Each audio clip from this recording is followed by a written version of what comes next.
ఖైరతాబాద్లోని విశ్వేశ్వరయ్య భవన్లో హైరేంజ్ భవనాల నిర్మాణం శాశ్వత కట్టడాల అంశంపై స్ట్రక్ట్ ఈనాట్కాన్ 3 రోజుల జాతీయ సదస్సు ప్రారంభమైంది. జర్మనీకి చెందిన ప్రముఖ structural engineer professor Mike Stretch ముఖ్య అతిథిగా హాజరయ్యి సదస్సును ప్రారంభించారు. నగరాల్లో భారీ భవనాల నిర్మాణం, ప్లానింగ్, నమూనా వంటి అంశాలపై professor Mike Stretch power point presentation ద్వారా వివరించారు. 3 రోజుల సదస్సులో నిర్మాణ రంగ నిపుణులు 50 అంతస్తుల భవనాలు ఎలా నిర్మించాలి, భూకంపాలను ఎలా తట్టుకుంటాయనే అంశాలను తెలియజేయనున్నట్లు నాట్కాన్ కార్యనిర్వాహక కార్యదర్శి డాక్టర్ ఎస్పీ అంచూరి తెలిపారు. Structural and civil engineer, I'm very proud and honored to be here at this important and prestigious conference.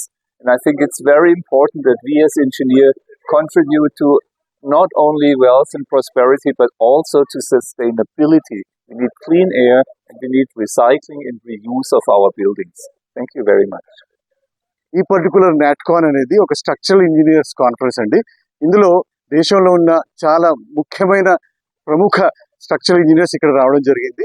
ఇందులో 3 రోజులలో సుమారు 60 పేపర్స్, ఒక 12 స్పీకర్స్ అంటే కీనోట్ స్పీకర్స్, వివిధ రకాలుగా సబ్జెక్ట్స్ అంటే స్ట్రక్చరల్ ఇంజనీర్స్ లో ఉన్న నిపుణులు మాట్లాడతారు. ప్రత్యేకంగా మనం చూస్తే టాల్ బిల్డింగ్స్ అంటే 5 స్టోరీస్ మనం ఒకప్పుడు 5 స్టోరీస్ చూసేవాళ్ళము, ఇప్పుడు 50 అంతస్తులు కామన్ గా మనం చూస్తున్నాము.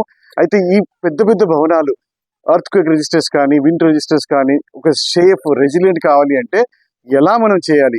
ఈ కాన్ఫరెన్స్ ఎగ్జిబిషన్ కూడా ఉందండి, UBX అని. ఆ ఒక ఎగ్జిబిషన్ కూడా ప్యారలల్ గా కన్కరెంట్ గా జరుగుతుంది.